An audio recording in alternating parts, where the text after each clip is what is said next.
ദൈവത്തിന്റെ വലിയ നാമമായിട്ട് പിടിയും മാതൃക ചെയ്യട്ടെ. വാത്സല്യ കുടുംബത്തിലേക്ക് പ്രത്യേകിച്ച് എന്റെ ഹൃദയത്തിൽ വരുന്ന ആ ചിന്ത, പ്രിയ അച്ഛനമ്മച്ചി, ഈ ലോകത്തില് കർത്താവിന്റെ പ്രവൃത്തികൾക്ക് വേണ്ടി വളരെ ഓടി. ഇപ്പോ പ്രിയ അപ്പച്ചൻ ഭവനത്തിലായി കഴിയുമ്പോൾ ഞാൻ ഇവിടെ വന്നപ്പോൾ ചോദിച്ചു, എങ്ങനെയുണ്ട്, നടക്കാനൊക്കെ പറ്റുമോ? അദ്ദേഹത്തോട് പറഞ്ഞു, വാക്കറിന്റെ സഹായത്തോടെ ഈ ഹോളിൽ നടക്കും, അതിന്റെ അപ്പുറത്തേക്ക് നടക്കാൻ കഴിയില്ല. അപ്പൊ നേരത്തെ അതിന്റെ അപ്പുറത്തേക്ക് നടന്നതാ അല്ലേ? അപ്പൊ ഇതിന്റെ ഉള്ളിലായിരുന്നു, ലിമിറ്റഡായി. ഇതെന്തായി കാണിക്കുന്നത്? നമ്മൾ ഉപയോഗിക്കുന്ന ശരീരം കുറച്ച് നാളത്തേക്ക് ഓടൂ. ഈ KSRTC ബസ് കുറെ കട്ടപ്പുറത്തിരിക്കുന്നുണ്ട്. അതപ്പൊ കട്ടപ്പുറത്തായതല്ല, നേരത്തെ നന്നായിട്ട് ഓടിയതാണ്. ഇപ്പൊ കട്ടപ്പുറത്തായതാണ് അല്ലേ? എന്നിട്ട് ഇതേപോലെയാണ് നമ്മുടെ ശരീരം. ഇപ്പൊ ഓടാനുള്ള സമയം, ഈ ഓടാനുള്ള സമയം നമ്മൾ വേറെ എന്തെങ്കിലും വേണ്ടി ഓടിയിട്ടെ, അത് ചുമ്മാ കട്ടപ്പുറത്തായിട്ട് കാര്യമില്ല. കട്ടപ്പുറത്ത് കുറച്ചാളായിരുന്നു, പിന്നെ സ്ക്രാപ്പിലേക്ക് മാറ്റി. അല്ലെങ്കിൽ അപ്പോ അപ്പച്ചനത് പറഞ്ഞപ്പോ എന്റെ ഉള്ളിൽ പെട്ടെന്ന് തികട്ടി വന്നതിന്റെ ലൈനുണ്ട്.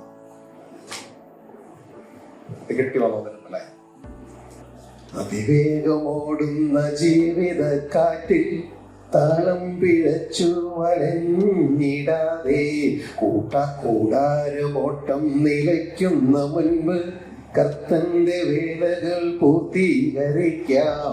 അതിവേഗമോടുന്ന ജീവിത കാറ്റിൽ താളം പിഴച്ചു വലഞ്ഞിടാതെ കൂടാരമോട്ടം നിലയ്ക്കുന്ന മുമ്പ് കർത്തന്റെ വേലകൾ പൂർത്തീകരിക്കാം.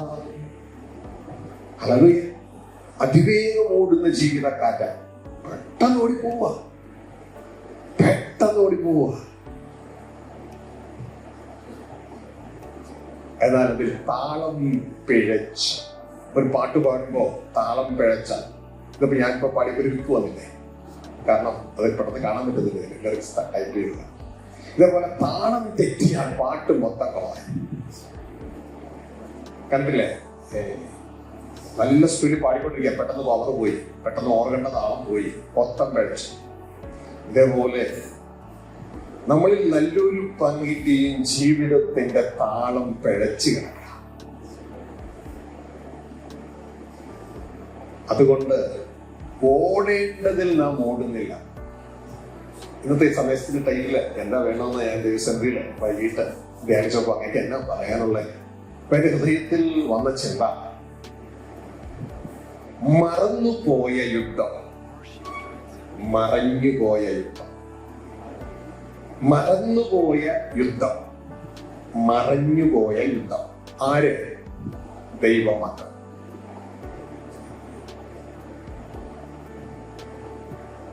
അതിവേഗമോടുന്ന ജീവിത കാറ്റിൽ താളം പിഴച്ചു വലഞ്ഞിടാതെ, താളം പിഴച്ചു പോയി. അതുകൊണ്ട് ഇത് വലയുകയാ. എന്തിനു വേണ്ടി? വയറിന് വേണ്ടി. മറഞ്ഞുപോയ യുദ്ധം, മറഞ്ഞുപോയ യുദ്ധം. യഥാർത്ഥത്തിൽ നമ്മുടെ കർത്താവായ യേശുക്രിസ്തുവിന്റെ ജീവിതം നോക്കിയേ. തന്റെ ജീവിത അവസാനം എങ്ങനെയായിരുന്നു? ബൈബിൾ ഇങ്ങനെ രേഖപ്പെടുത്തിയിരിക്കുന്നു. താനൊരു യുദ്ധത്തിലായിരുന്നു. ബൈബിൾ ഇങ്ങനെയാ രേഖപ്പെടുത്തിയിരിക്കുന്നത്. തന്റെ ജീവിത അവസാനം താൻ വാഴ്ചകളെയും അധികാരങ്ങളെയും ആയുധവർഗം വെപ്പിച്ച് ക്രൂശിൽ അവരെ പരസ്യമായി കാഴ്ചയാക്കി ജയ ഉത്സവം കൊണ്ടാടി. ജീവിത അവസാനം യുദ്ധം ചെയ്ത ക്രിസ്തുവിന്റെ അജ്ഞാനികളായ കുറെ ക്രിസ്ത്യാനികൾ യുദ്ധം ഉണ്ടെന്ന് പോലും അറിയില്ല. പിശാച് അവരെ ജയിച്ച് വെറും വിഡ്ഢികളാക്കി അവരുടെ ജീവിതം അവസാനിപ്പിച്ചിരിക്കുകയാണ്. കർത്താവിന്റെ വചനം ഇങ്ങനെ പറയുന്നു, സാത്താൻ നിങ്ങളെ തോൽപ്പിക്കരുത്. അതിനർത്ഥം ഒരു യുദ്ധം ഉണ്ടെന്നല്ലേ? നിങ്ങൾക്ക് സാത്താനുമായി യുദ്ധം ഉണ്ടെന്നല്ലേ? 2 Corinthians 2:11 പറയാ, സാത്താൻ നിങ്ങളെ തോൽപ്പിക്കരുത്. ഇത് ഏതെങ്കിലും ക്രിസ്ത്യാനി ചിന്തിക്കുന്നുണ്ടോ സാത്താനുമായിട്ട് യുദ്ധത്തെ കുറിച്ച്? ഇപ്പൊ റഷ്യയോട് പോയി പറയാം ഉക്രൈൻ നിങ്ങളെ തോൽപ്പിക്കരുതെന്ന് പറഞ്ഞാൽ, അതെ, നിങ്ങൾ പറയേണ്ട ആവശ്യമില്ല, ഞങ്ങൾക്ക് നന്നായിട്ട് അറിയാം. ഞങ്ങൾ ഉണ്ണിരാജ്യമാണെന്ന് പറഞ്ഞ യുദ്ധം തുടങ്ങിയത്. പക്ഷെ ഞങ്ങളുടെ ആളുകളുടെ ചിന്ത, ഈ റഷ്യ ഞങ്ങൾ അടിക്കാൻ വരുമ്പോ ചാകാൻ തയ്യാറായിട്ട് തന്നെ ഞങ്ങൾ നിൽക്കണേ. ഞങ്ങൾ മറ്റ് പരിപാടികളൊക്കെ മാറ്റിവെച്ചിട്ട് റഷ്യക്കെതിരെ ഞങ്ങൾ സ്റ്റാൻഡ് ചെയ്യുക. അതുകൊണ്ട് ഇന്നും റഷ്യക്ക് ഞങ്ങൾ ഒന്നും ചെയ്യാൻ പറ്റിയിട്ടില്ല. ഹല്ലേലൂയ. ഒറ്റയടിക്ക് ഇപ്പൊ ഉക്രൈൻ തീരുമെന്ന് പറഞ്ഞേ, എവിടെ തീരും? കാരണം അവരുടെ സാധാരണ സിവിലിയന്മാർ പോലും യുദ്ധത്തിനായി റെഡിയായി, കുട്ടികൾ പോലും യുദ്ധത്തിനായി റെഡിയായി. ഹല്ലേലൂയ. ക്രിസ്ത്യാനികളായ നമ്മളോട് സാത്താൻ നമ്മളെ തോൽപ്പിക്കരുത് പറഞ്ഞാൽ യുദ്ധം ഉണ്ടെന്ന് പോലും നമുക്ക് അറിയില്ല. നമ്മളെ വെറും വിഡ്ഢികളാക്കി കളഞ്ഞു പിശാച്. ഇപ്പൊ ഉക്രൈനിലെ ആളുകളുടെ ചിന്ത, ഞങ്ങൾക്ക് യാതൊരു യുദ്ധമില്ലെന്നും പറഞ്ഞ് അവിടെ ജീവിച്ചാൽ ഓരോ ദിവസം അവരുടെ ഓരോ മണ്ഡലം തളർന്നും തകർന്നു പോയിക്കൊണ്ടിരിക്കും, ഇല്ലേ? എല്ലാം തകർന്നു പോയിക്കൊണ്ടിരിക്കും. പക്ഷെ ഇന്നും അവർ നിലകൊള്ളുകയാണ്. കാരണം അവരെല്ലാവരും കുട്ടികളടക്കം ആ യുദ്ധത്തിന് തയ്യാറായി നിൽക്കുക. കുറെ ഭീരുക്കളുണ്ട്. അവരുടെ സുഖ സൗകര്യം നോക്കി ഓടി. ഞാൻ ഇപ്പൊ ദുബായിൽ ചെന്നപ്പോ അവിടെ പറയാണ്, ദുബായിൽ നിറച്ച് ഇപ്പൊ ഉക്രൈൻകാർ ധാരാളം കയറിയിട്ടുണ്ട്. പണമുള്ളവരൊക്കെ അവിടെ വിറ്റിട്ട് ഇവിടെ വന്ന് ഫ്ലാറ്റ് എടുത്ത് താമസിക്കുക സുഖമായിട്ട്. ഇങ്ങനെ കുറെ ക്രിസ്ത്യാനികളുണ്ട്. ഹല്ലേലൂയ. ഇപ്പോൾ തിന്നുക, കുടിക്കുക, സന്തോഷിക്കുക. ഹല്ലേലൂയ. അവരുടെ ആ താൽക്കാലിക മണ്ണൊറയുടെ സന്തോഷം നോക്കി ഓടുന്നവർ. മണ്ണൊറന്ന് കേട്ടിട്ടുണ്ടോ? കേട്ടിട്ടില്ല അല്ലെ? മണ്ണിരാന്ന് കേട്ടിട്ടുണ്ടോ? അത് കേട്ടിട്ടുണ്ട്. ഇതുപോലെ മണ്ണൊറയുണ്ട്. മണ്ണൊറ നിങ്ങൾക്ക് എവിടെ മണ്ണൊറ? ഈ ഇരിക്കണ മൊത്തം മണ്ണൊറയല്ലേ? ചുരിദാറിലിരിക്കുന്നു, ഷർട്ടിന്റെ ഉള്ളിലിരിക്കുന്നു, സാരിയുടെ ഉള്ളിലിരിക്കുന്നു, മൊത്തം മണ്ണുറയാ. ഇനി ഇത് മണ്ണുറ അറിയുന്നില്ലെങ്കിൽ നിങ്ങൾക്ക് പ്ലാസ്റ്റിക് ഉറ അറിയോ? പാല് കൊണ്ടിരുന്ന മിൽമയുടെ പാല് പ്ലാസ്റ്റിക് ഉറ. അതേപോലത്തെ മണ്ണുറകളായിരിക്കണം മൊത്തം. മണ്ണുറകൾ. പ്ലാസ്റ്റിക് ഉറയില് മിൽമയെ അവിടെ രാവിലെ അവര് ഒരു 2 മണി കേൾക്കുമ്പോ പാല് നിറയ്ക്കും. പെട്ടെന്ന് ഭയങ്കര മിഷനിൽ ഫാസ്റ്റ് ആയിട്ട് നിറയ്ക്കും. എന്നിട്ട് വണ്ടിയിൽ നമ്മുടെ വീടുകളിൽ തേങ്ങ പാല് കൊണ്ടുവന്നിട്ടില്ലേ, കൊണ്ടുതരും. ഇത് ധ്യാനകേന്ദ്രത്തിലേക്ക് അല്ലെങ്കിൽ നിങ്ങളുടെ വീട്ടിൽ അത് കിട്ടിക്കഴിഞ്ഞാൽ സഹോദരിമാരുടെ അല്ലെങ്കിൽ ഉപയോഗിക്കുന്നവരുടെ പരിപാടി എന്ന് പറയുന്നത് അത് കുത്തി തുറക്കുക, എന്നിട്ട് അതിൻ്റെ ഉള്ളിലുള്ളത് പുറത്തിറക്കുക. പുറത്തിറക്കി കഴിഞ്ഞാൽ പിന്നെ എന്ത് ചെയ്യും? മണ്ണുറയെ അല്ല പ്ലാസ്റ്റിക് ഉറയെ എന്താ ചെയ്യും? കളയും, ഇല്ലേ? ഇതേപോലെ തന്നെയാണ് നമ്മളെ ഈ മണ്ണുറ. ഇവിടെ സ്വർഗത്തിലെ ദൈവം ഈ മണ്ണുകൊണ്ട് ഒരു ഉറ ഉണ്ടാക്കിയിട്ട് എന്തോ അതിൽ ഊതി. ഈ ഊതിയ സാധനം ഇവിടെ വെളിയിറങ്ങണം. ഇതിന്റെ പേരാണ് ദൈവപുത്രന്മാരുടെ വെളിപ്പാട്. ഹല്ലേലൂയ. ആ വെളിപ്പാട് കഴിഞ്ഞാൽ മണ്ണുറ ഇട്ടിട്ട് തിരിച്ചു പോകാം. മണ്ണുറ പ്ലാസ്റ്റിക് ഉറ കളയത്തില്ലേ, ഇതേപോലെ മണ്ണുറ കളയും. അപ്പോഴാണ് നമ്മൾ ചെറുപ്പത്തിൽ കഴിഞ്ഞ ദിവസം രാജേഷിന്റെ മണ്ണുറ കളഞ്ഞില്ലേ. ഇങ്ങനെ എല്ലാവരും മണ്ണുറ കളയും. അപ്പൊ ഈ മണ്ണുറ കളയുന്നതിന് മുമ്പ് നാം ഈ യുദ്ധത്തിൽ പിശാചിനെ ജയിച്ച് ദൈവപുത്രനെ വെളിപ്പെടുത്തണം. ഒരിക്കലും പിശാച് അനുവദിക്കത്തില്ല ദൈവപുത്രൻ വെളിപ്പെടാൻ. അവനെപ്പോഴും വീണുപോയ മനുഷ്യൻ കണ്ടാൽ മതി, ദൈവപുത്രൻ വെളിപ്പെടണ്ട. ദൈവപുത്രൻ വെളിപ്പെട്ടാൽ അവനിലൂടെ ദൈവത്തെ കാണാം. യേശു പറഞ്ഞ എന്നെ കാണുന്നത് സ്വർഗീയ പിതാവിനെ കാണും. കാരണം താൻ സ്വർഗീയ പിതാവ് തെറ്റിദ്ധരിച്ച് ക്രിസ്തീയ ലോകം വീണ്ടും പൊട്ടത്തരത്തിലേക്ക് പോയി. താനല്ല സ്വർഗീയ പിതാവ്. സ്വർഗീയ പിതാവ് ആത്മാവാണ്, താൻ ജഡമാണ്. തന്റെ ജഡത്തിലൂടെ സ്വർഗീയ പിതാവിനെ വെളിപ്പെടുത്തുന്നു. മനസ്സിലാവുന്നുണ്ടോ? ഹല്ലേലൂയ. ഇത് തിരിച്ചറിഞ്ഞിട്ട് ആ യേശുവിനെ പോലെ ഞാൻ നിങ്ങളുമായി മാറും. ഈ ഒരു തിരിച്ചറിവ് നമുക്ക് വേണം. അപ്പോ വളരെ വ്യക്തതയോടെ ഇതാ നിങ്ങൾ ഈ വചനം ഒന്ന് വായിക്കും, മനസ്സിലാക്കുക. ദൈവത്തിന്റെ വചനം 2 Corinthians 2:11 എന്നാ പറയണേ? വചന ശബ്ദം ഉയർത്തി എന്ന് വായിക്കാൻ പറ്റുന്നുണ്ടെങ്കിൽ നല്ലതാണ്. 2 Corinthians 2:11 ശബ്ദം ഉയർത്തി വായിച്ചേ. സാത്താൻ നമ്മെ, ആരാണ് ഈ നമ്മെ? ഷാജിയെയും സന്തോഷിനെയും അഭിലാഷിനെയും ശിവനെയും പൗലോസിനെയും എല്ലാം നമ്മൾ ഓരോ വ്യക്തികളെയും സാത്താൻ എന്ത് ചെയ്യരുത്? തോൽപ്പിക്കരുത്. ഇപ്പൊ റഷ്യയോട് ഞാൻ പറഞ്ഞു, ഉക്രൈനോട് പോയി പറയാ റഷ്യ നിങ്ങളെ തോൽപ്പിക്കരുതെന്ന് പറഞ്ഞതിന്റെ അർത്ഥം നിങ്ങൾക്ക് യുദ്ധത്തിലാണ്. നിങ്ങളെ തോൽപ്പിക്കും, നിങ്ങൾ തോറ്റു പോകരുത്. ദൈവത്തിന്റെ വചനം അവസാനം ഇങ്ങനെയാ പറയുന്നത്, ജയിക്കുന്നവന് ഇത് അവകാശമായി കിട്ടും. അപ്പൊ യുദ്ധം എന്താണെന്ന് അറിയാത്തവൻ എവിടെ ജയിക്കാനാ? ഞങ്ങൾ 3 പാട്ട് പാടിക്കൊണ്ടൊരു കാര്യമൊന്നുമില്ല. ഞങ്ങൾ അങ്ങേ കർത്താവ് എന്ന് പറഞ്ഞ് സ്തുതിച്ചെന്ന് പറയുന്ന ഒരു കാര്യമില്ല. കർത്താവ് എന്നെ കർത്താവെ എന്ന് സ്തുതിച്ചാലൊന്നും സ്വർഗരാറ്റി തോന്നില്ല. എന്റെ പിതാവിന്റെ ഇഷ്ടം ചെയ്യുന്നതിന് സ്വർഗരാറ്റി തോന്നുന്നു. അപ്പൊ ഞങ്ങളുടെ ആ അച്ഛൻ പറഞ്ഞല്ലോ, ഞങ്ങളുടെ പാസ്റ്റർ പറഞ്ഞല്ലോ, ഇതൊന്നും പറഞ്ഞിട്ട് ഒരു കാര്യം ഇല്ല. ആകാശം മാറും, ഭൂമി മാറും, ക്രിസ്തുവിന്റെ വാക്കുകൾക്ക് ഒരു മാറ്റം ഇല്ല. വിശുദ്ധ ബൈബിളിൽ കാര്യങ്ങൾ വ്യക്തമായി രേഖപ്പെടുത്തിയിട്ടുണ്ടാകും. എന്നാൽ സാത്താനും അവന്റെ ആളുകളും നമ്മളുടെ സ്വയവും നമ്മുടെ മനസ്സും നമ്മുടെ ഡെസ്റ്റും നമ്മുടെ മോഹവും എല്ലാം കൂടി ചേർന്ന് നമ്മളെ തോൽപ്പിക്കുകയാണ്. നമ്മൾ അതിനായിട്ട് എന്തിനെ ഏൽപ്പിച്ചു കൊടുക്കുന്നത്? ഇവിടെ പറഞ്ഞ സാത്താൻ നമ്മളെ തോൽപ്പിക്കരുത്. അവൻ എന്തുകൊണ്ടാണ് തോൽപ്പിക്കുന്നത്? AK-47 കൊണ്ടാണ്, ഹൈഡ്രജൻ ബോംബ് കൊണ്ടാണ്, ആറ്റം ബോംബ് കൊണ്ടാണ്. എന്തുകൊണ്ടാണ് തോൽപ്പിക്കുന്നത്? അവരെഴുതിയിരിക്കും, താഴേക്ക് വായിച്ച്. അപ്പൊ അവൻ തന്ത്രത്തിലൂടെയാണ് നമ്മളെ തോൽപ്പിക്കുന്നത്. തന്ത്രത്തിലൂടെ. അപ്പൊ ആ തന്ത്രം അറിയുന്ന അവസാനമായിരിക്കും. ഇത് മനുഷ്യന്റെ പുറകെ പോയി, പുരോഹിതന്മാരുടെ പുറകെ പോയി ജനം നശിക്കുക. അതായത് മനുഷ്യന്റെ ആലോചനകൾ, അതിനെയാണ് ദൈവത്തിന്റെ വചനം കർത്താവ് പറഞ്ഞ മണ്ണിന്മേൽ പണിയുക. എന്താ കർത്താവ്? എന്റെ ഈ വചനങ്ങളെ കേട്ട് ചെയ്യുന്നവൻ പാറമേൽ അടിസ്ഥാനപ്പെടുന്നവനാണ്. നമുക്ക് എങ്ങനെ വേണം ചെയ്യാം, നമുക്ക് എങ്ങനെ വേണമെങ്കിലും പോകാം. കാരണം അതിവേഗമോടുന്ന ജീവിതക്കാറ്റിൽ താളം പിഴച്ചു നശിച്ചിടാതെ. ഈ ജീവിതക്കാറ്റ് അതിവേഗം പോവും. ഈ സെമിത്തേരികളിൽ ചെന്ന് കഴിയുമ്പോൾ കാണുന്നതല്ലേ, എന്നാണ് ആ ജീവിതക്കാറ്റ് തുടങ്ങിയത് അവർ എഴുതിയിട്ടുണ്ടാവും. മത്തായി കുട്ടി ഇന്ന ദിവസം ജനിച്ചു, ജീവിതക്കാറ്റ് തുടങ്ങി, ഇന്ന ദിവസം മരിച്ചു, തീർന്നു.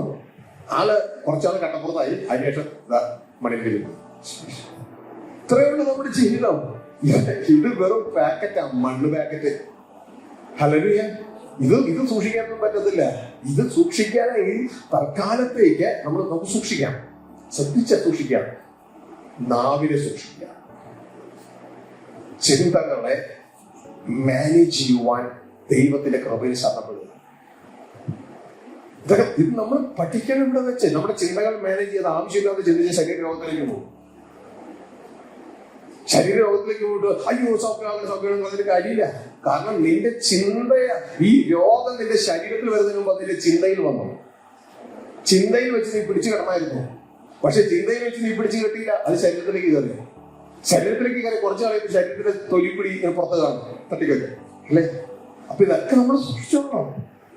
ദൈവത്തെ ജനിച്ചവൻ തന്നെത്താൻ സൂക്ഷിക്കുന്നു, അതുകൊണ്ട് ദുഷ്ടൻ അവനെ തൊടുന്നതുമില്ല. അത് വളരെ ശ്രദ്ധയോടുകൂടി ആയിരിക്കണം നാം ഈ ജീവിതത്തിൽ. എഫെസ്യർ 6:12 പറയാണ്, ഇനിയിപ്പോ പോരാട്ടം ഇല്ല, യുദ്ധം ഇല്ല എന്ന് ചിന്തിക്കുകയാണെങ്കിൽ എഫെസ്യർ 6:11-12 പറയുകയാണ്, നമുക്ക് പോരാട്ടമുള്ളത് അമ്മായിയമ്മയോടും അമ്മായിയപ്പനോടും പാസ്റ്ററോടും അച്ഛനോടും ബ്രദറിനോടും ഇതൊന്നുമല്ല. പക്ഷെ നമുക്കിപ്പോ പോരാട്ടമുള്ള അവിടേക്കാ. അതായത് ഡയറക്ഷൻ മാറിയ യുദ്ധം. പിശാചിന്റെ ജയം നോക്കണേ. ശരിക്കും ഗോലിയാത്തിനാണ് കീഴടക്കേണ്ടത്. അതിന് പകരം അപ്പുറത്ത് ചേട്ടായി മറ്റൊരു ഡിനോമിനേഷൻ വന്നു. ചേട്ടായി ദാവീദിന്റെ ചേട്ടായി വന്നിട്ട് ദാവീദായിട്ട് യുദ്ധം. അവസാനം ദാവീദും ചേട്ടായി യുദ്ധത്തിന് പോകുന്ന പോലെ ദാവീദ് ദൈവത്തിന്റെ ഹൃദയമാണ്. അവൻ ചേട്ടായി ആയിട്ട് യുദ്ധത്തിന് ഒഴിഞ്ഞങ്ങ് മാറി. എന്നിട്ട് നേരെ ഗോലിയാത്തിനായിട്ട് പോകും. ഡയറക്ഷൻ തെറ്റിക്കാൻ പറ്റും. വേറെ സഭയുമായിട്ട് യുദ്ധം, ആ ഗ്രൂപ്പുമായിട്ട് യുദ്ധം, നമുക്ക് അവരുടെ യുദ്ധമില്ല. ഹല്ലേലൂയ. സുബോധം പ്രാപിക്കണമെങ്കിൽ കാര്യം പറഞ്ഞു കൊടുക്കുക. ഹല്ലേലൂയ. ഡയറക്ഷൻ മാറുന്നു. വായിച്ചേ 6:12. നമുക്ക് പോരാട്ടമുള്ളത് ജഡരക്തങ്ങളോടും അല്ല. നമുക്ക് അവരോട് പോരാട്ടമില്ല. ഹല്ലേലൂയ. അവർക്ക് നമ്മളോട് പോരാട്ടമുണ്ട്, നമുക്ക് അവരോട് യാതൊരു പോരാട്ടമില്ല. ഹല്ലേലൂയ.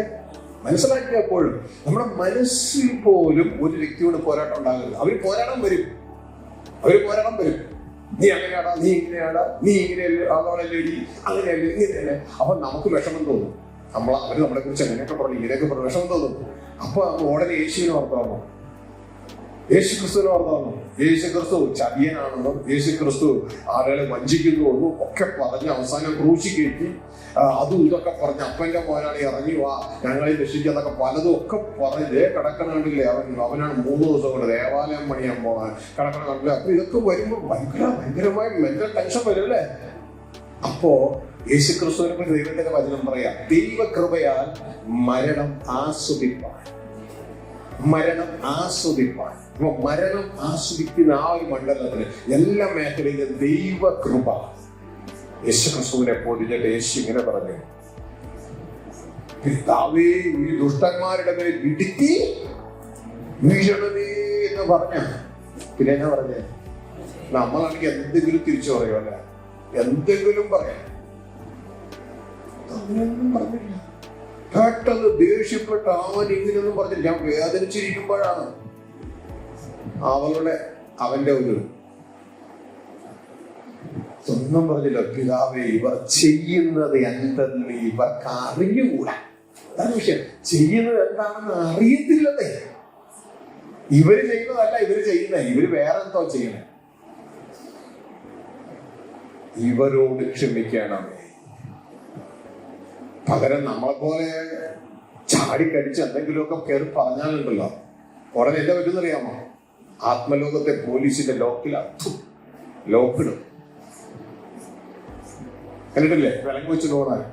ഇതേപോലെ നമ്മുടെ മനസ്സിന് പല കൈകളുണ്ട്. നമ്മുടെ മനസ്സിന്റെ കൈകൾ ലോക്കപ്പിലാണ്. അതോടുകൂടി നമ്മുടെ പ്രവർത്തനം ഫങ്ഷനാലിറ്റി ലിമിറ്റഡ് ആകും.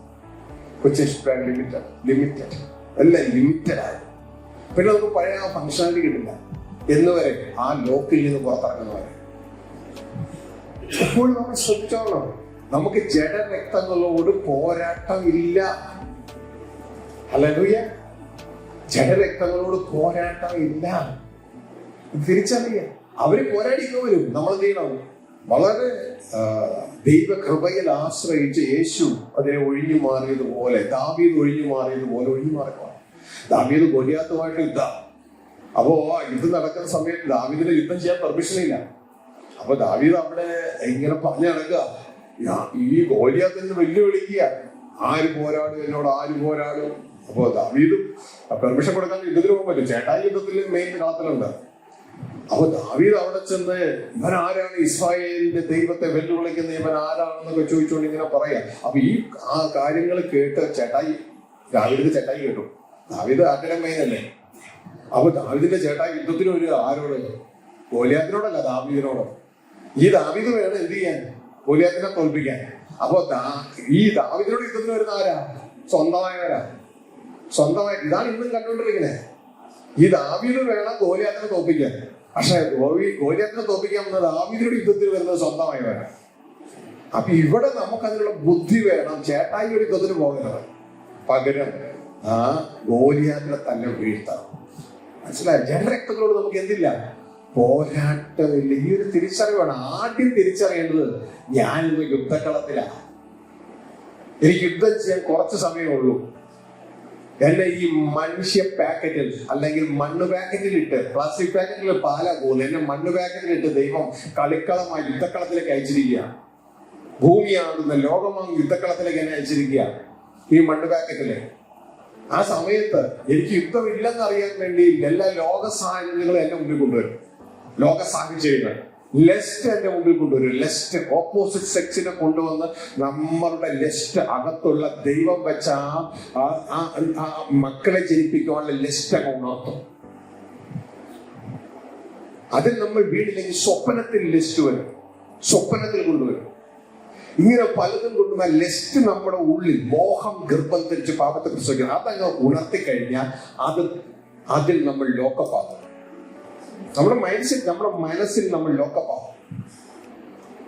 പുരുഷനും സ്ത്രീ ലോക്കപ്പാകും. ആ ലോക്കപ്പ് പിന്നെ അതിൽ നിന്ന് പുറത്തു വരാൻ കഴിയാത്ത രീതിയിൽ ഒരു കവറിന്റെ ഉള്ളിൽ നമ്മൾ എങ്ങനെ ചിന്തിച്ചാലും ഒരു സ്ത്രീ ആണെങ്കിൽ പിന്നെ ആ പുരുഷനെ കുറിച്ച്, പിന്നെ ആ പുരുഷനാണെങ്കിൽ ആ സ്ത്രീയെ കുറിച്ച്, അല്ലെങ്കിൽ ആ സ്വപ്നത്തെ കുറിച്ച് ഇങ്ങനെ അത് മാത്രമായിരിക്കും ചിന്ത. അത് മാത്രം അതിനുള്ളിൽ കിടക്കും, പുറത്തു പോകില്ല. അതിനുള്ളിൽ കിടക്കും. തുടർന്ന് ആ നെക്സ്റ്റ് എന്തെന്നറിയാമോ? നമ്മളെ ലോക്ക് ചെയ്യും. പലരും കണ്ടില്ലേ, ആത്മമണ്ഡലത്തിൽ വളരെ ശ്രേഷ്ഠമായി നിന്നതാ സഹോദരന്മാര്. ഈ ലിസ്റ്റിൽ വീണ് കഴിയുമ്പോ പിശാച് അവനെ പിടിക്കുകയായി. എത്ര പേരാ താഴെ പോയത്? ദൈവം ജനിച്ചവൻ തന്നെത്താൻ സൂക്ഷിക്കുന്നു, ദുഷ്ടൻ അവനെ തൊടുന്നതുമില്ല. അതുകൊണ്ടാണ് പലപ്പോഴും പറയുന്നത്, എന്റെ പ്രിയ മക്കളെ, എന്റെ അമ്മ എനിക്ക് തന്ന ഏറ്റവും ശ്രേഷ്ഠമായ ഒരു ഉപദേശം എന്ന് പറയുന്നത്, നമ്മുടെ സാഹചര്യമാണ് നമ്മളെ പാപത്തിൽ ചാടിക്കുന്നത്. അതുകൊണ്ട് അങ്ങനെയുള്ള സാഹചര്യങ്ങൾ ഇല്ലാതെ ഇരിക്കാൻ നമ്മൾ സൂക്ഷിച്ചു വളരണം. നമ്മൾ സൂക്ഷിച്ചു വളരണം. സാഹചര്യം സൂക്ഷിക്കത്തില്ല, നമ്മൾ സൂക്ഷിക്കണം. ഇതുകൊണ്ടാണ് 1 യോഹന്നാൻ 5:18 പറയുന്നത്, ദൈവത്തിൽ നിന്ന് ജനിച്ചവൻ തന്നെത്താൻ സൂക്ഷിക്കുന്നു, ദുഷ്ടൻ അവനെ തൊടുന്നതില്ല. തന്നെത്താൻ സൂക്ഷിച്ചില്ലെങ്കിൽ ദുഷ്ടൻ കരുത്തോടും. അനേക കുടുംബങ്ങൾ നശിച്ചു പോകും. ഞാൻ പലപ്പോഴും കണ്ടിട്ടുണ്ട്, നല്ല രീതിയിൽ പോകുന്ന കുടുംബങ്ങൾ. ഒന്നിലേക്ക് പുരുഷൻ അല്ലെങ്കിൽ സ്ത്രീക്ക്, ഭാര്യ അല്ലെങ്കിൽ ഭർത്താവ്, എവിടെയെങ്കിലും ഒരു സാഹചര്യം, ഒന്നിലേക്ക് ഓഫീസിൽ വെച്ച്, അല്ലെങ്കിൽ പള്ളിയിൽ വെച്ച്, അല്ലെങ്കിൽ യാത്രയിൽ വെച്ച്, ബസ്സിൽ വെച്ച്, മറ്റൊരു ഓപ്പോസിറ്റ് സെക്സുമായി കണ്ടു, ഒരു താല്പര്യം തോന്നി, ഒരു ലിസ്റ്റ് തോന്നി, അതിൽ മൂവ് ചെയ്തു, ഉടനെ ഇവരുടെ കുടുംബങ്ങൾ തകർന്നു. പിശാചിന്റെ പിടിയിലായി, തലമുറകൾ തകർന്നു. ഹല്ലേലൂയ. ഇനി നമ്മൾ തകർച്ച മാറ്റാൻ പോണോ, യുദ്ധം ചെയ്യാൻ പോണോ? ചിന്തിച്ചേ. ഇവിടെ യുദ്ധം ഉണ്ടെന്നുപോലും അറിയത്തില്ല. ഇനി തകർച്ച മാറ്റാൻ പോണോ, യുദ്ധം ചെയ്യാൻ പോണോ? ഈ ജീവിതകാലം മുഴുവൻ തകർച്ച മാറ്റാൻ വേണ്ടിയുള്ളൂ. ആ മന്ത്രാലയത്തിലേക്ക് പോയി, അവസാനം അവിടെ ധ്യാനത്തിന് പോയി, ഇവിടെ പ്രാർത്ഥനയ്ക്ക് പോയി. എന്തിനാ? വിടുതൽ കിട്ടാൻ. ഇതെല്ലാം കഴിഞ്ഞിട്ട് വേണ്ടേ യുദ്ധം ഉണ്ടെന്നറിയാൻ? യുദ്ധം ഉണ്ടെന്നറിഞ്ഞാലല്ലേ യുദ്ധം ചെയ്യാൻ പറ്റുള്ളൂ. അപ്പൊ യുദ്ധം ചെയ്യേണ്ടതിനെയൊക്കെ എന്ത് ചെയ്തു? പിടിയിലാക്കി. അപ്പൊ നമ്മൾ ശ്രദ്ധിച്ചോ, ഇത് മറന്നുപോയ യുദ്ധമാണ്, മറഞ്ഞുപോയ യുദ്ധമാണ്. ജഡരക്തങ്ങളോട് നമുക്ക് പോരാട്ടമില്ല. അതിന്റെ 11-ാം വാക്യം പറയുന്ന രംഗം എന്ന് പറയുന്നത് ആരോടാണ്? ഏത് കിണ്ടത്തോടാണ്? താഴേക്ക് 11.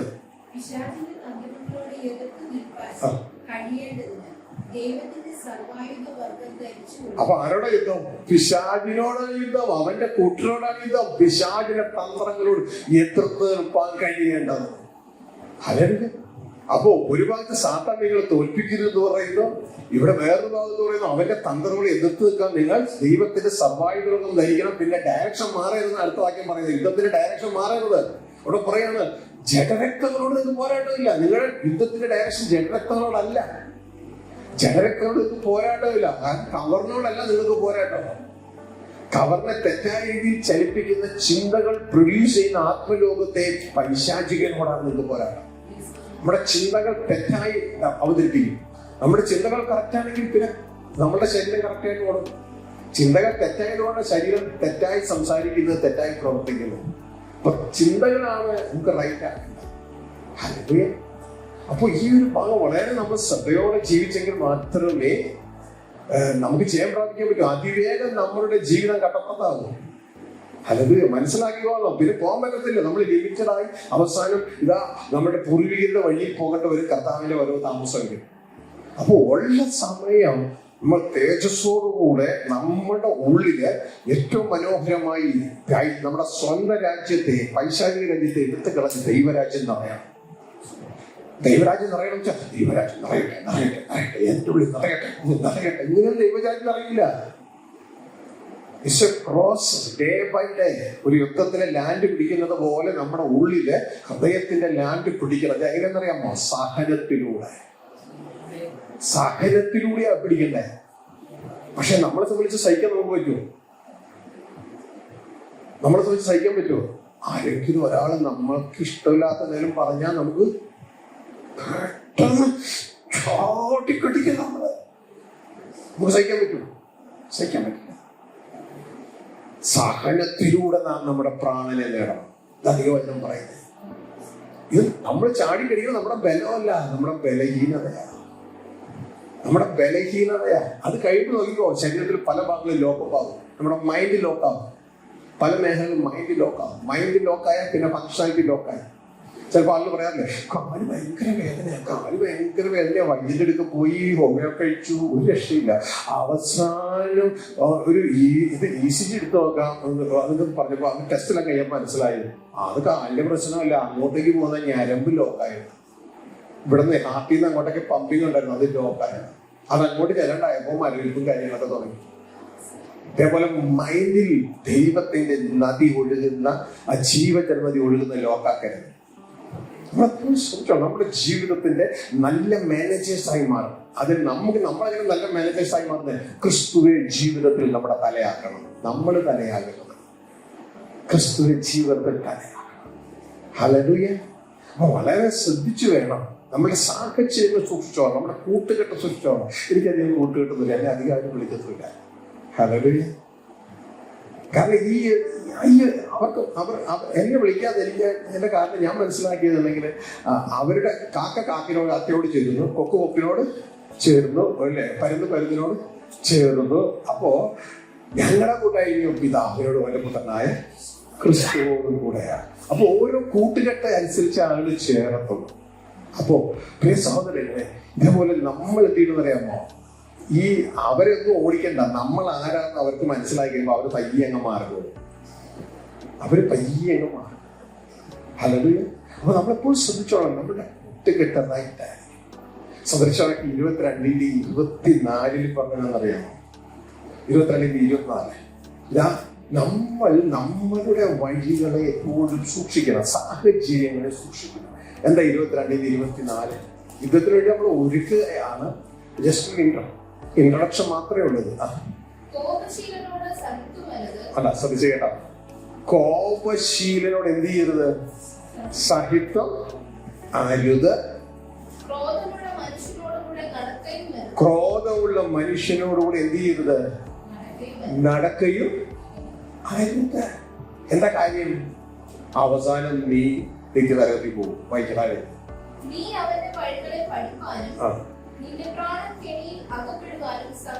നിന്റെ പ്രാണൻ കെണിയിലായി നീ നിത്യനരകത്തിലേക്ക് തള്ളപ്പെടും. ഹല്ലേലൂയ. കാരണം നമ്മുടെ കൂട്ടുകെട്ട ഏതാണോ അത് നമ്മൾ മോൾഡ് ചെയ്യും. നമ്മൾ അറിയാം, നമ്മൾ പോലും അറിയാം. നമ്മൾ എന്തെങ്കിലും പഠിക്കില്ല, ഓട്ടോമാറ്റിക് നമ്മൾ പഠിച്ചിരിക്കും. മനസ്സിലായി? ഒരു സാഹചര്യം വരുമ്പോ നമ്മൾ ടിപ്പെന്നും പറഞ്ഞത് പുറത്തിറങ്ങും, പെട്ടെന്ന് പുറത്തിറങ്ങും. കാരണം നമ്മൾ യഥാർത്ഥത്തിൽ നമ്മളുടെ നേച്ചർ എന്ന് പറഞ്ഞ പിശാചാകത്ത് ഇൻവെന്റ് ചെയ്തിരിക്കുന്ന നേച്ചർ എന്ന് പറയുന്നത് പൈശാചിക നേച്ചറാണ്. ഇതുകൊണ്ടാണ് പലപ്പോഴും പുരുഷനെ സ്ത്രീയെ കുറിച്ച് പറയാറുണ്ട്, ഇവിടെ നിങ്ങളുടെ തനി നിറം എനിക്ക് മനസ്സിലായെന്ന് പറയാറില്ലേ? അപ്പൊ സാധാരണ ഏത് നിറമാണ്?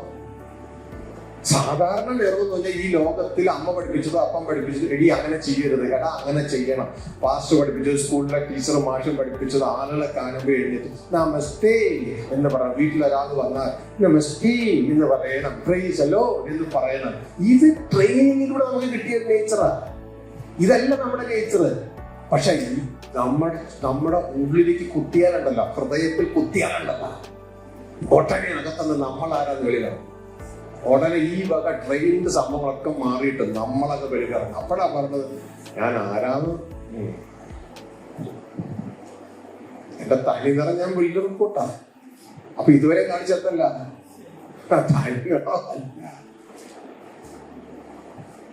എന്റെ മക്കളെ ഇത് വളരെ ശ്രദ്ധിക്കണം. ഇത് നമുക്കിപ്പോ ഫലിതമായിട്ടൊക്കെ തോന്നും, പക്ഷെ കട്ടപ്പുറത്താകുന്നതിന് മുമ്പ് ഈ ശരീരം ഇപ്പൊ തന്നെ പണി മുടക്കും. ഇപ്പൊ തന്നെ അറിയാം, മുട്ടുവേദനയൊക്കെ തുടങ്ങിയില്ലേ, അല്ലേ? കണ്ണ് കാണുന്നതിന് ഒരു ലിമിറ്റ് ആയില്ലേ? കട്ടപ്പുറത്തായിക്കൊണ്ടിരിക്കില്ലേ? കട്ടപ്പുറത്താകുന്നതിന് മുമ്പ് ദൈവം വച്ച വേലകൾ തികച്ച് യേശുവിനെ പോലെ പറയണം, പപ്പ പൂർത്തീകരിച്ചു. അതാ നമ്മുടെ ജീവിത അവസാനം പരാജിതനായല്ല പോയത്. തന്റെ സഹനത്തിലൂടെ വാഴ്ചകളെയും അധികാരങ്ങളെയും പരാജയപ്പെടുത്തി അവരെ ആയുധവർഗം വെപ്പിച്ച് അവരുടെ ജയ ഉത്സവം കൊണ്ടാടി. തന്റെ ജീവിതം തനിക്കൊരു യുദ്ധമായിരുന്നു തനിക്ക്. ഒരു ഭാഗത്ത് ജഡത്തിലുള്ള യഹൂദന്മാരെ അഗൻസ്റ്റ്, സ്വന്തം ജഡരക്തങ്ങളെ അഗൻസ്റ്റ്. കർത്താവിനോട് യുദ്ധം ചെയ്യാൻ പോയില്ല, ഒഴിഞ്ഞൊഴിഞ്ഞ് പോയി. ഹല്ലേലൂയ. എന്നാൽ മറുഭാഗത്ത് അദൃശ്യമായ ഇവരുടെ പുറകിൽ നിന്ന പൈശാചികനെ, ഈ യഹൂദന്മാരാരും പിശാചിനെ കണ്ടില്ല, പക്ഷെ യേശു ക്രിസ്തു അവരെ കണ്ടു. അവരെ പരാജയപ്പെടുത്തി തനിക്ക് പിതാവ് ഏൽപ്പിച്ച ജോലി പൂർത്തിയാക്കി കടന്നുപോയി. അപ്പൊ ഇത് നമ്മൾ എപ്പോഴും ശ്രദ്ധിച്ചോളാം. നമ്മുടെ ജീവിതത്തിൽ നമ്മൾ ലോക്കിലാകരുത്. എപ്പോഴും ശ്രദ്ധിക്കുക, പിശാച് എപ്പോഴും നമ്മൾ ലോക്കിലാക്കാൻ കൊണ്ടുവരും. ലോക്കിലാകുന്നത് നമ്മുടെ മൈൻഡാണ് ലോക്കാകുന്നത്. നമ്മുടെ മൈൻഡാണ് ആദ്യം ലോക്കിലാകുന്നത്. മൈൻഡ് ലോക്കിലായാൽ നമ്മൾ പിന്നെ ചില ആക്സിഡന്റുകൾ, ചില വീഴ്ചകൾ ഇതിലൊക്കെ വീണു പോകും. അത് ശരീരം നെക്സ്റ്റ് ശരീരം ലോക്കാകും. അങ്ങനെയുള്ളതാണ് പിന്നെ കടന്നു പോകുന്നത്. പിന്നെ പോകാൻ പറ്റത്തില്ല.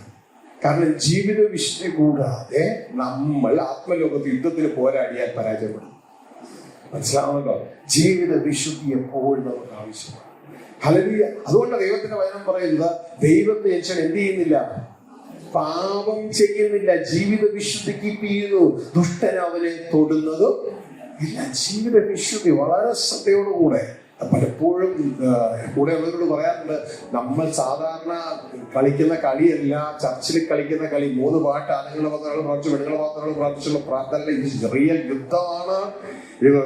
ദൈവരാജ്യ സുവിശേഷമാണ്.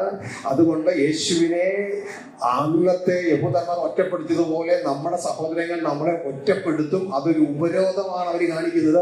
കാരണം അവർ പിശാച് അവരെ കീഴ്പ്പെടുത്തിയത് കൊണ്ട് അവർ നമ്മുടെ മനസ്സിനെ തളർത്തിക്കളയാൻ ഒരു ഉപരോധം അയക്കുകയാണ്. അവിടെ തളരരുത്. യേശുവിന്റെ ജീവിതം സ്വന്തം ശിഷ്യന്മാര് പോലും അവസാനം വിട്ടിട്ട് ഓടി. യേശു പറഞ്ഞു, നിങ്ങളെല്ലാം എന്നെ വിട്ടിട്ട് പോകും, എങ്കിലും ഞാൻ ഏകനല്ല, എന്റെ സ്വർഗസ്ഥ പിതാവ് എന്റെ കൂടെയുണ്ട്. അതുകൊണ്ട് മനുഷ്യലോകത്തിലേക്കല്ല നമ്മൾ നോക്കേണ്ടത്. നമ്മൾ വീണ്ടും ജനിച്ച ദൈവ കുടുംബത്തിലേക്ക്, ദൈവരാജ്യത്തിലേക്ക് നോക്കണം. ആ അപ്പൻ നമ്മോട് എപ്പോഴും കൂടെയുണ്ട്. അപ്പം മാത്രമല്ല, ക്രിസ്തു ഇങ്ങനെ പറഞ്ഞിട്ടാ പോയത്, ലോകാവസാനത്തോളം ഞാൻ നിങ്ങളോട് കൂടെ ഉണ്ട് എന്ന് ഈ തിരിച്ചറിവ് വേണം. അതുകൊണ്ട് ഈ കൊച്ചു മൺകൂടാര യാത്ര പ്രിയ കുഞ്ഞുങ്ങളെ ഇപ്പോഴവസാനിക്കാം.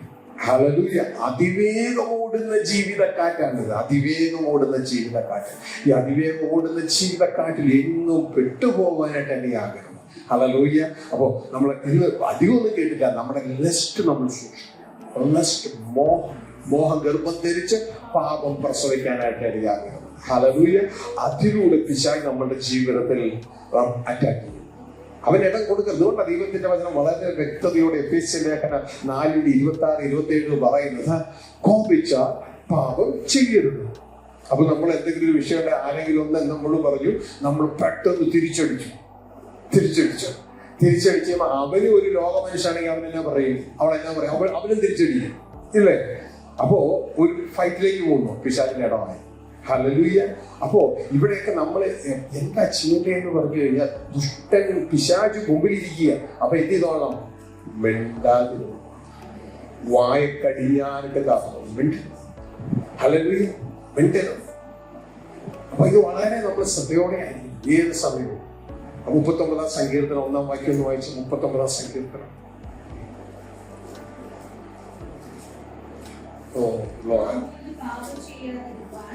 ഞാൻ എന്റെ വഴികളെ സൂക്ഷിക്കുമെന്നും ദുഷ്ടൻ എന്റെ മുന്നിൽ ഇരിക്കുമ്പോൾ എന്റെ വായ് കടിഞ്ഞാണിട്ട് കാക്കുമെന്നും ഞാൻ പറഞ്ഞു. ശ്രദ്ധിച്ചോളാം. ഇത് നമ്മുടെ ജീവിതം ശ്രദ്ധിക്കുക.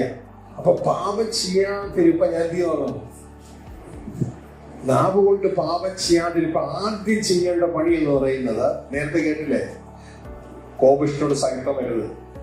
ഞാൻ എന്ത് ചെയ്യും? എന്റെ വഴികളെ സൂക്ഷിക്കുക. അങ്ങനെയുള്ള ഒരു ഫ്രണ്ടിനെ ഞാൻ തിരഞ്ഞെടുക്കത്തില്ല. കൂട്ടുകാരത്തിയെ ഞാൻ തെരഞ്ഞെടുക്കത്തില്ല.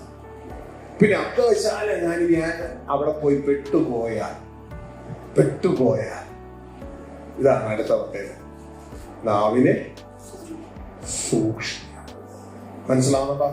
ഹല്ലേലൂയ. പിന്നെ നമ്മളെപ്പോഴും ശ്രദ്ധിക്കണം. മറ്റൊരു ഭാഗത്ത് എങ്ങനെയാ പറയുന്നത്? സൗമ്യതയുള്ള വാക്ക് കോപത്തെ ശമിപ്പിക്കും. കത്തി കയറിങ്ങ വരുമ്പോ ഒറ്റ കാര്യങ്ങൾ പറഞ്ഞാൽ, സോറി, forgive me, ഫിനിഷ്. ആ തീ അവിടെ കരും. മനസ്സിലാകുന്നു? ആ തീ അവിടെ കരും. ഒരിക്കല് ഞാൻ ക്ലാസ് കഴിഞ്ഞ് ദുബായിക്ക് പോവാ.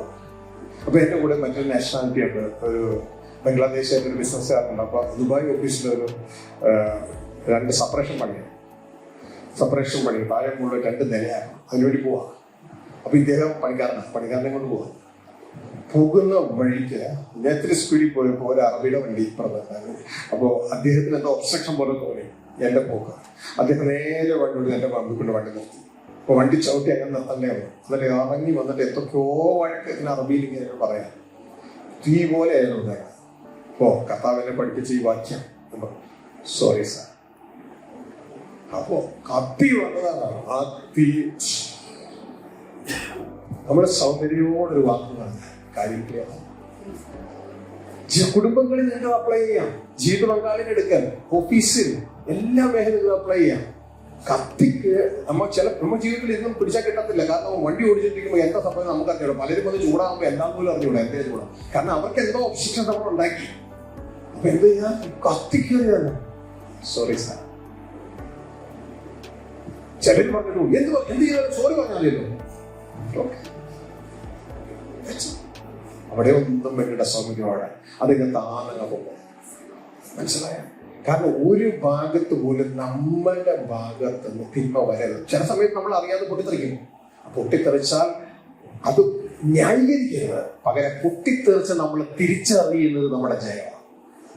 തിരിച്ചറിഞ്ഞില്ലെങ്കിൽ അത് നമ്മുടെ പരാജയമാണ്. തിരിച്ചറിയുക. കാരണം കുട്ടി നടക്കാൻ പഠിക്കുമ്പോൾ അനേക വട്ടം വീണാ പഠിക്കണേ. അപ്പൊ വീഴുന്നതിൽ തെറ്റില്ല. പക്ഷെ അതിൽ കിടന്ന് ഉരുളുന്നതിലാണ് തെറ്റ്. അവിടെ കിടന്ന് ഉരുളില്ല. അപ്പൊ എന്ത് ചെയ്യണം?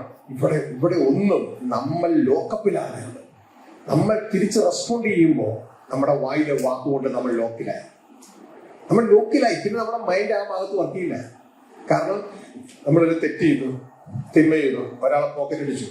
വലിയ തെറ്റൊന്നും അല്ലായിരിക്കാം, 1 വർഷത്തെ തടവാണ്. പക്ഷെ പോലീസ് ഒന്നും എന്ത് ചെയ്യും? നമ്മളെ ലോക്കപ്പ് ചെയ്തു പോകും. നമ്മൾ ലോക്കപ്പായില്ലേ? ഇതേപോലെ ഓരോ കാര്യങ്ങളും ആത്മലോകത്ത് ലോക്കപ്പായി. മൈൻഡ് ഓരോ ഭാഗത്ത് ലോക്കായി പോവാ.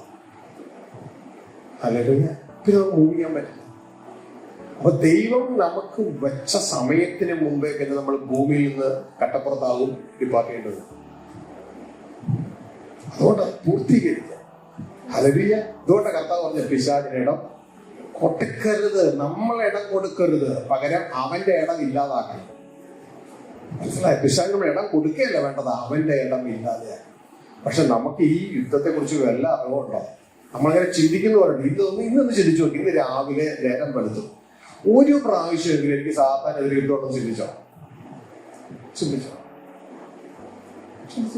ഇത് തന്നെ സാത്താന്റെ ജയമല്ലേ? ഇതാണ് അവൻ ജയിച്ചതൊക്കെ. ഉക്രൈനിലെ ആളുകൾ രാവിലെ എഴുന്നേറ്റു. അവർ ഒരു പ്രാവശ്യം പോലും ചിന്തിക്കണില്ല റഷ്യയും ഞങ്ങളുടെ യുദ്ധത്തിലാണ്. പക്ഷെ ഞാൻ ചിന്തിക്കുന്നു അവരുടെ ചിന്ത മുഴുവനും അതാണ്. പക്ഷെ നമ്മുടെ ചിന്തയിൽ അതിലൊരു പൊടി പോലും വരുന്നില്ല ഞാനും സാത്താനായിട്ട് യുദ്ധം ഉണ്ടെന്ന്. അതിന്റെ അർത്ഥം ക്രിസ്തീയ സമൂഹത്തെ ഓൾമോസ്റ്റ് എല്ലാം എക്സെപ്റ്റ് വിരലിൽ എണ്ണാവുന്ന ചിലരെ ഒഴിച്ച് ബാക്കിയൊക്കെ പിശാചി കീഴടക്കിയിരിക്കുക. ബൈബിൾ ഇങ്ങനെയാണ് അവസാനിക്കുന്നത്. ജയിക്കുന്നവന് ഇങ്ങനെയല്ലെന്ന് പറയാൻ പറ്റുമോ? നിങ്ങളുടെ ബൈബിളില് ജയിക്കുന്നവന് ഇത് അവകാശമായി കിട്ടും. ഞാൻ അവന്റെ ദൈവമോൻ, എനിക്ക് മകനായി. ഇതൊരു യുദ്ധത്തെ ജയിച്ചങ്ങ് ചെല്ലണം.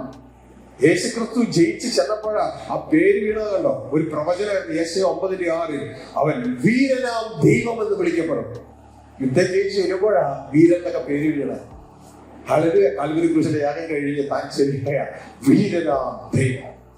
ഒരു രാജകുമാരൻ യുദ്ധം കഴിഞ്ഞ് വരുമ്പോ ഞങ്ങളുടെ വീരനായ രാജകുമാരൻ വരുന്നുണ്ട്. ദാവീദ് ഇതാ ഗോലിയാത്തിനെ തകർത്തു വന്നപ്പോ അന്നത്തെ സ്ത്രീകളോ ജനങ്ങളോ എന്നാ പാടിയേ? ശൗൽ 1000 കൊന്നു, ദാവീദ് 10,000 കൊന്നു. വീരനായ ദാവീദ്. ഹല്ലേലൂയ. ഇതേപോലെ നമ്മള് ക്രിസ്തുവിന്റെ പിന്നാലെ എന്നുള്ള പാട്ടുണ്ട്. എന്ത് പിന്നാലെ? യേശുവിനാ യുദ്ധം ചെയ്യാൻ. എന്നാ യുദ്ധം? ഒന്നും അറിയില്ല. ചുമ്മാ കുറെ അക്ഷരങ്ങൾ തട്ടി വിട്ട് മുന്നോട്ടേക്ക് പോവുക. അങ്ങനെയല്ല. ദൈവത്തിന്റെ വചനം പറയുന്നു ഇനിയും ഈ രക്ഷയും ഈ സ്നാനവും ഈ കൈവപ്പോ ഈ ഇങ്ങനെയുള്ള ആ ശുശ്രൂഷകളൊക്കെ അതൊക്കെ വിട്ടിട്ട് ഇതൊക്കെ വിട്ടിട്ട് പരിജ്ഞാന പൂർത്തി പ്രാപിക്കാൻ ശ്രമിക്കാൻ. ഹല്ലേലൂയ. ക്രൂശിക്കപ്പെട്ട ക്രിസ്തുവിനെ നീ പ്രസംഗിച്ചു, നല്ല കാര്യം. അത് ഒരു പ്രാവശ്യം പ്രസംഗിച്ചാൽ മതി. ഹല്ലേലൂയ, രക്ഷിക്കപ്പെട്ട് കഴിഞ്ഞു. ഇനി അത് ആരുടെ അടുക്കലാണ്? ജഡീകന്മാരുടെ അടുക്കലാണ് ക്രൂശിക്കപ്പെട്ട ക്രിസ്തുവിനെ പ്രസംഗിക്കുന്നത്. ഞാൻ ഇന്ന ആളുടെ ആള്, ഇന്ന ആളുടെ ആള്, ഇന്ന ആളുടെ ആള്. എന്നാൽ തികഞ്ഞവരുടെ ഇടയിൽ ഞങ്ങൾ പരിജ്ഞാനം പ്രസംഗിക്കും. ഏത് പരിജ്ഞാനം? ദൈവം ലോക സൃഷ്ടിക്ക് മുമ്പ് നമ്മുടെ തേജസ്സിനായി മുൻനിയമിച്ചതും മറഞ്ഞിരിക്കുന്നതുമായ ആ പരിജ്ഞാനം പ്രസംഗിക്കണം. അതെന്താണ്? അതാണ് നമ്മളോട് പറഞ്ഞത്, ഇനിയും ഭൂമിയിലുള്ളതല്ല, ഉയരത്തിലുള്ളത്. ക്രിസ്തു ദൈവത്തിന്റെ വലതുഭാഗത്തിരിക്കുന്ന ഇടമായ ആ യുദ്ധം, ആ ഉയരത്തിലുള്ളത്, പിശാചിനെ കീഴടക്കുന്നതിനെ കുറിച്ച് നിശ്ചിന്തിക്കുക. എന്താണ് അവിടെ? ദൈവത്തിന്റെ വചനം പിതാവ് പുത്രനോട് പറയാണ്, ഞാൻ നിന്റെ ശത്രുക്കളെ നിന്റെ പാദപീഠമാക്കുന്നത് വരെ നീ എന്റെ വലത്തുഭാഗത്തിരിക്കെ. അവിടെ യുദ്ധമാണ് നടക്കുന്നത്. അതിലേക്ക് ചേർന്ന് പ്രവർത്തിക്കാൻ നമ്മളോട് പറഞ്ഞിട്ട് നമുക്ക് അങ്ങോട്ട് എത്താൻ പോലും പറ്റുന്നില്ല. ഇവിടെ താഴെയുള്ള ഇതാ സ്നാനവും ഇവിടെ താഴെയുള്ള ക്രൂശിക്കപ്പെട്ട യേശുവിനെ പ്രസംഗിക്കുന്നത് എവിടെയാണെന്നറിയാമോ? ഈ ലോകത്തിറങ്ങിയിട്ടാണ്. ഹല്ലേലൂയ. അത് പറഞ്ഞ് മാത്രം ഇരിക്കാതെ ഒരു പ്രാവശ്യം ക്രൂശിക്കപ്പെട്ട യേശുവിനെ പ്രസംഗിച്ചു, അവൻ രക്ഷിക്കപ്പെട്ടു. ഇനി നീ എന്ത് ചെയ്യണം? സഭയോട് നീ ക്രൂശിക്കപ്പെട്ട യേശുവിനെ അല്ല നീ കേൾക്കേണ്ടത്. ഇനി നീ കേൾക്കേണ്ടത് യേശു നിന്നെ എങ്ങോട്ട് കൊണ്ടുപോകുന്നു, അവിടെ എന്താണ് നടക്കുന്നത്, ആ കുടുംബത്തിലെ കാര്യമായി. കാരണം നീ ഇന്ന് കുടുംബക്കാരനാണ്. അല്ലാണ്ട് മറന്നുപോയി യുദ്ധം വെച്ചുകൊണ്ടിരിക്കുകയല്ല. മറന്നുപോയ യുദ്ധം, മറഞ്ഞുപോയ യുദ്ധം, നമ്മളെ വിഡ്ഢികളാക്കിയ പിശാച്. ഇത് തിരിച്ചറിയണം. അപ്പൊ ആരും നമ്മളെ സഹായിക്കും യുദ്ധത്തിന്? ദൈവത്തിന്റെ വചനം ഇതാ റോമ 16:20 പറയുകയാണ്, ഇവിടെ നമ്മളല്ല യുദ്ധം ചെയ്യുന്നത്, ദൈവമായി യുദ്ധം ചെയ്യുന്ന. ആരിലൂടെ? നമ്മിലൂടെ. അപ്പൊ നമ്മൾ എന്ത് ചെയ്യണം? ദൈവം നമ്മളിലൂടെ ജീവിപ്പാൻ നമ്മൾ വിശുദ്ധിയിൽ നമ്മുടെ ജീവിതം സൂക്ഷിക്കണം. നമ്മൾ ദൈവിക പരിജ്ഞാനത്തിൽ വളരണം. തുടർന്ന് ദൈവം നമ്മൾ യുദ്ധം ചെയ്യും. എന്നിട്ട് ദൈവം ജയിച്ചിട്ട് പറയും, അഭിലാഷ് ജയിച്ചു. ദൈവം ജയിക്കും, നമ്മളിലൂടെ ജയിക്കും. എന്നിട്ട് പറയേ, ഇതാ സാറാമൻ ജയിച്ചു. ഹല്ലേലൂയ. വായിച്ചേ 16:20.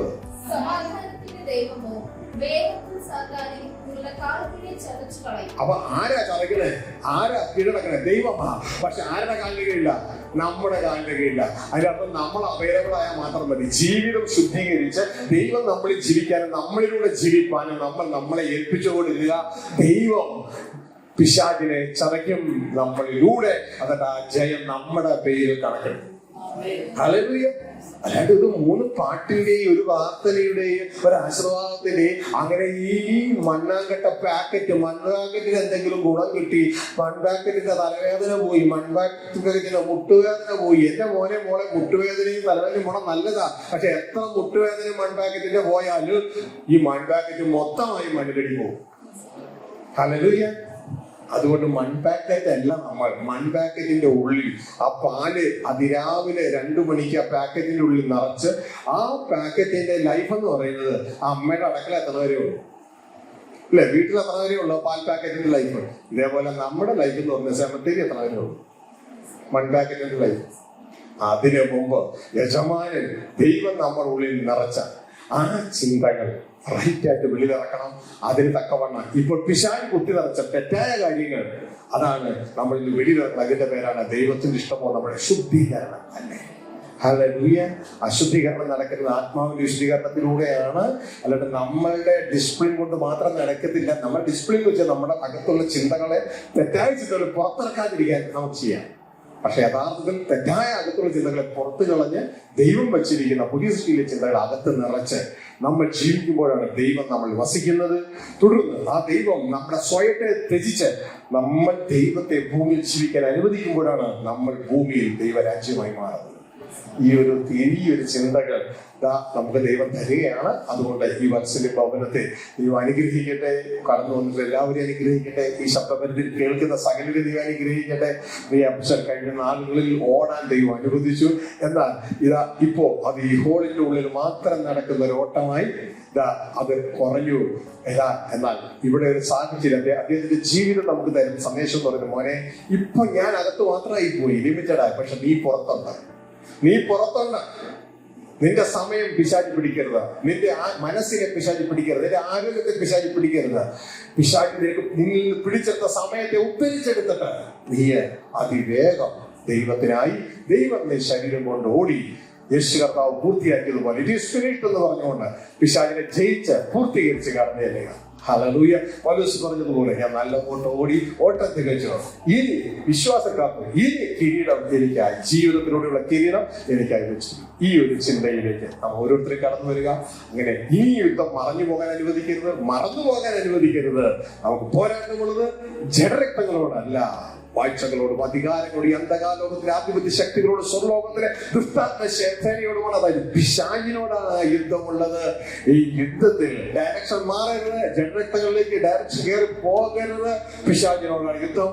അതുകൊണ്ട് എപ്പോഴും നമ്മൾ ശ്രദ്ധിക്കുക, യേശുവിന്റെ അതേ വഴിയിൽ നാം മുന്നോട്ടേക്ക് പോയി. യേശുവിനോട് പലരും ഫൈറ്റിന് വന്നു. യേശു ചെയ്തു ഒഴിഞ്ഞു മാറി. പക്ഷെ പിശാചിന്ന് ഒഴിഞ്ഞു മാറിയില്ല. അവനെ പരാജയപ്പെടുത്തുവാനായിട്ട് ഇടയായി. ഈ ഒരു ചിന്ത സാത്താൻ നമ്മൾ തോൽപ്പിക്കരുത്. അവന്റെ തന്ത്രങ്ങളെ നാം അറിയാത്തവരല്ലോ. പക്ഷെ ഇന്നത്തെ സ്ഥിതിയിൽ നമ്മുടെ കണ്ണുകളടയ്ക്കാം. ഇന്നത്തെ സ്ഥിതിയിൽ നാം നമ്മെ തന്നെ ഒന്ന് ഇവാലുവേറ്റ് ചെയ്ത് നമ്മെ തന്നെ ഒന്ന് മാർക്കിട്ടെ. സാത്താൻ നമ്മളെ തോൽപ്പിച്ചിരിക്കുകയാണോ? ഇന്ന് നേരം വെളുത്ത ഈ സമയം വരെ എനിക്ക് സാത്താനോട് യുദ്ധമുണ്ടെന്ന് ഞാൻ ചിന്തിച്ചോ? ഇല്ല. അങ്ങനെയെങ്കിൽ സാത്താൻ എന്നെ തോൽപ്പിക്കുന്ന മണ്ഡലത്തിലല്ലേ ഞാൻ ഇരിക്കുന്നത്? സാത്താൻ നമ്മെ തോൽപ്പിക്കുക. അങ്ങനെ ഇനിയും തോറ്റു കിടക്കാൻ അനുവദിക്കാതെ നാം ഓരോരുത്തരും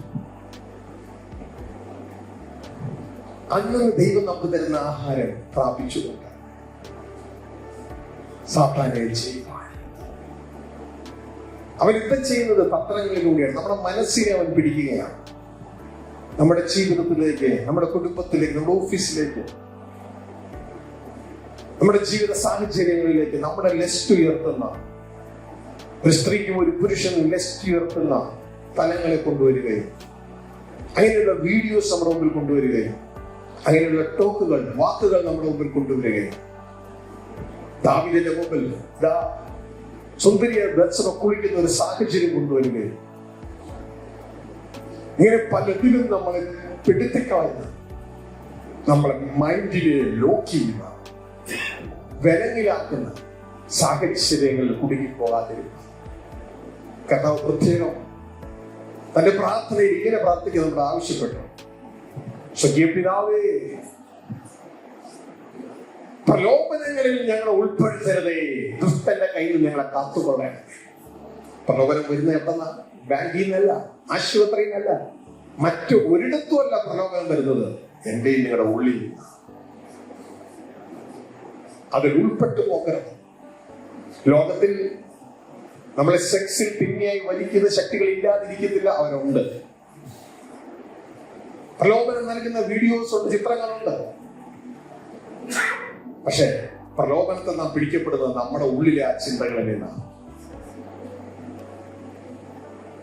അതിനെ പലപ്പോഴും ചെയ്യുമ്പോൾ നമുക്ക് കഴിയില്ല. പക്ഷേ ഒരു കൺസ്ട്രക്ഷൻ സൈറ്റിലേക്ക് ഒരു വ്യക്തി കടന്നു ചെല്ലണമെങ്കിൽ ആദ്യം അവർ എഴുതിയിട്ടുണ്ട് സേഫ്റ്റി ഫസ്റ്റ്. അവൻ ഗംബൂട്ട് ഇടണം, തലയിൽ ഹെൽമെറ്റ് വെക്കണം, ആ യൂണിഫോംസ് വേണം. അങ്ങനെയെങ്കിൽ അവന്റെ കാൽ ഇരുമ്പിൽ തട്ടിയാലും ഒന്നും സംഭവിക്കില്ല. ഒരു കല്ല് വന്ന് അവന്റെ തലയിൽ വീണാലും അത് തെറ്റിദ്ധരിച്ചു. ഇതേപോലെ ജീവിതത്തിന്റെ തുടക്കത്തിൽ യേശു കർത്താവ് നമ്മളെ പഠിപ്പിച്ച പ്രാർത്ഥനയിൽ ഒരു ഭാഗം, പ്രലോഭനങ്ങളിൽ ഞങ്ങൾ ഉൾപ്പെടുത്തരുതേ സ്വർഗ്ഗസ്ഥ പിതാവേ, ദുഷ്ടന്റെ കയ്യിൽ ഞങ്ങളെ കാത്തുകൊള്ളണം. ആ ഒരു സേഫ്റ്റി മെഷർ നമ്മുടെ ജീവിതത്തിൽ കൊണ്ടുവന്ന ശേഷം വേണം ഇറങ്ങുവാൻ. നമ്മുടെ സ്വന്തം ശക്തിയാൽ പലപ്പോഴും നമുക്ക് കഴിയുകയില്ല, നാം വീണുപോകും. എന്റെ സ്വയത്തെ പിടിച്ചു കെട്ടുവാൻ അങ്ങനെ സഹായിക്കാൻ. എന്നോട് തിന്മയായി പെരുമാറുന്ന ഒരു വ്യക്തി, എനിക്ക് ഇഷ്ടമില്ലാത്ത സാഹചര്യങ്ങൾ, വാക്കുകൾ പറയുമ്പോൾ ഞാൻ എന്റെ അകത്തുനിന്ന് എന്റെ സ്വയം തിളച്ച ആ വ്യക്തിക്കെതിരെ ചിന്തിക്കുകയും പലപ്പോഴും വാക്കുകൊണ്ട് ശരം പോലെ ഞാൻ എറിയുകയും ചെയ്യും. അപ്പൊ എനിക്ക് സ്വയം അതിനെ പിടിച്ചു നിർത്താൻ കഴിയും. യേശു കർത്താവ് കാൽവരി ക്രൂശിൽ തനിക്കെതിരെ ആരോപണങ്ങൾ പറഞ്ഞവരെയും തന്റെ മുഖത്ത് തുപ്പിയവരെയും തന്റെ തലയിൽ വേദനിക്കുന്ന മുൾമുടി ചൂടി തന്നെ കളിയാക്കിയവരെയും തന്റെ വിശ്രാമം പറിച്ചെടുത്തവരെയും ക്രൂശിൽ വെച്ച് ഇറങ്ങി വാ അപ്പന്റെ മോനാണെങ്കിൽ എന്ന് വെല്ലുവിളിച്ചവരുടെ എല്ലാം മുമ്പിൽ പിതാവ് ഇവർ ചെയ്തത് എന്തെന്ന് ഇവരെ അറിയുന്നില്ല എന്ന് പറയുവാൻ തക്കവണ്ണം ഒരു മനസ്ഥിതിയും ഒരു അറിവും അങ്ങേക്ക് ഉണ്ടായതുപോലെ ഞങ്ങൾക്കും ആ അറിവ് തരണമേ എന്ന് ദൈവത്തോട് പ്രാർത്ഥിക്കാം. ആ അറിവിൽ നിന്നാണ് യേശു പറഞ്ഞത്. ആ അറിവിലാണ് യേശു ക്രിസ്തുവിന് അവരോട് ദേഷ്യം തോന്നാതിരുന്നത്. പിതാവേ ഇവർ ചെയ്ത എന്തെന്ന് ഇവരെ അറിയുന്നില്ല. ഈ ഒരു അവസ്ഥയിലേക്ക് എന്നെ നിങ്ങളെ കൊണ്ടുവരണമേ എന്ന് നമുക്ക് ദൈവത്തോട് പ്രാർത്ഥിക്കാം. ദൈവത്തിന്റെ വചനം പറയുന്നു, ദൈവകൃപയാ മരണം ആസ്വദിപ്പാൻ തക്കവണ്ണം. മരണം ഒരു സഹനമാണ്, എന്നാൽ അതൊരു ആസ്വാദനമായി മാറി യേശുവിന്റെ ജീവിതത്തിൽ. എങ്ങനെ? ദൈവകൃപയാണ്. എന്താണ് കൃപ? മനുഷ്യർ അസാധ്യമായി ദൈവം സാധ്യമാക്കി കൊടുക്കുന്നതാണ് കൃപ. ആ കൃപയ്ക്കായി നമുക്ക് ദൈവസന്നിധിയിൽ യാചിക്കാം. ദൈവമേ എന്നെ സഹായിക്കണമേ. ഞങ്ങളുടെ സ്വർഗ്ഗസ്ഥപിതാവേ, അങ്ങ് ഞങ്ങൾക്ക് തന്ന വചനത്തിനായി നന്ദി. മറഞ്ഞുപോയ യുദ്ധം, മറന്നുപോയ യുദ്ധം. ഞങ്ങൾ പരാജയത്തരാണെന്ന് ഞങ്ങൾ അറിയുന്നു. ഇത് രാവിലെ നേരം വെളുത്തത് മുതൽ ഇതുവരെ ഞങ്ങൾ യുദ്ധത്തിലാണെന്ന് ഞങ്ങൾ ചിന്തിച്ചില്ല. പലപ്പോഴും ഞങ്ങളുടെ ചിന്തകളിൽ പിശാച് ഞങ്ങളെ ജയിച്ചു, ഞങ്ങളുടെ സാഹചര്യങ്ങളിൽ പിശാച് ഞങ്ങളെ ജയിച്ചു. എന്നാൽ ഞങ്ങളെ ജയിപ്പിപ്പാൻ അങ്ങയുടെ ആത്മാവ് ഞങ്ങൾക്ക് തന്ന വചനത്തിനായി നന്ദി. പ്രിയ നല്ല പിതാവേ, നിലനിൽപ്പാൻ, ജയം പ്രാപിപ്പാൻ, ഞങ്ങളുടെ സ്വയത്തിൽ ആശ്രയിക്കാതെ ക്രിസ്തുവിൽ അങ്ങനെ ശരണപ്പെടുവാനുള്ള കൃപകളാൽ ഞങ്ങളെ നിറയ്ക്കണമെന്ന് പ്രാർത്ഥിക്കുന്നു. അത്ഭുത കരങ്ങളിലേക്ക് ഈ മക്കളെ, ഈ വാത്സല്യ ഭവനത്തെ, പ്രിയപ്പച്ചനെയും അമ്മച്ചിയെ കഥാവയെ ധനമായി കൊടുത്ത പ്രിയ മകളെ, ഈ കുടുംബത്തെ, ഇവരുമായി ബന്ധപ്പെട്ട എല്ലാ കുടുംബാംഗങ്ങളെയും, ഇവിടെ കടന്നു വന്നിട്ടുള്ള ഓരോ സഹോദരി സഹോദരന്മാരെയും എല്ലാം ഞങ്ങളുടെ കരങ്ങളിൽ ഏൽപ്പിക്കുന്നു. മറ്റുള്ളവർ ഞങ്ങളെ ദുഃഖിപ്പിക്കുമ്പോഴൊക്കെ അവരെ അനുഗ്രഹിക്കാൻ തക്കവണ്ണം യേശുവിന്റെ ആ മനസ്സ് ഞങ്ങൾക്ക് അധികമായി തരണമെന്ന് പ്രാർത്ഥിക്കുന്നു. അങ്ങനെ അത്ഭുത കരങ്ങളിൽ ഏൽപ്പിച്ച് പ്രാർത്ഥിക്കുകയാണ്. കൂടെ നിർത്തിയിരിക്കുന്ന എല്ലാ മക്കൾക്കും വേണ്ടി പ്രാർത്ഥിക്കുന്നു. ദുഷ്ടനോടെ കൽപ്പിക്കുന്നു, തോട്ടുപോകരുത്. യേശു രക്തത്താൽ കഴുകി ശുദ്ധീകരിക്കപ്പെട്ട ദൈവത്തിന്റെ മക്കളാണ്. ഞങ്ങളുടെ എല്ലാ കുറവുകളും എല്ലാ പാപങ്ങളും യേശു രക്തത്താൽ കഴുകപ്പെട്ടിരിക്കുന്നു. അതുകൊണ്ട് നിനക്ക് യാതൊരു അവകാശവും അധികാരവും ഞങ്ങളുടെ പേരില്ല എന്ന് കൽപ്പിക്കുന്നു. മക്കളെ ഏവരെയും ദൈവം നമുക്ക് അനുഗ്രഹിക്കുന്നു. നിങ്ങൾ അനുഗ്രഹീതരാകട്ടെ, അനുഗ്രഹീതരാകട്ടെ. ദൈവം അനുവദിക്കുന്ന ഈ പ്രിയ സഹോദരങ്ങളെ, അടുത്ത ധ്യാനം ഒക്ടോബർ 7-ാം തീയതിയാണ്. നമുക്ക് ഒരുമിച്ച് ക്രിസ്തുവെ പോലെ മനുഷ്യരെ പിടിക്കുന്നവരാകാം. ഏവരെ സഹായിക്കട്ടെ, കൂട്ടായിരിക്കട്ടെ. സർവ്വ പിതാവേ, അങ്ങേക്ക് ഈശ്വരനാമത്തിൽ